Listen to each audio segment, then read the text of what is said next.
Hello friends, welcome to our channel.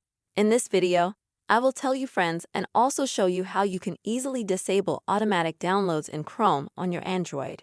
Friends, please don't forget to put your likes under our videos. Also write your comments after watching. Subscribe to this channel. And let's get started friends.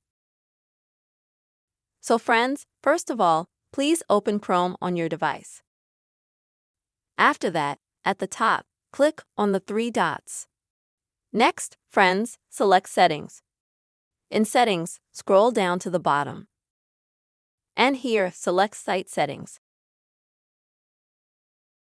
Then also in the Site Settings, scroll down to the very bottom. And here you can easily see the Auto Upload option. Click on that. And the only thing you have to do to fix your situation in Chrome is to disable this option. And then you will no longer be bothered by automatic downloads in Chrome. With this very quick and easy way, you can easily disable automatic downloads in Chrome on your Android phone. I hope you found this video useful. Please don't forget to subscribe to our channel.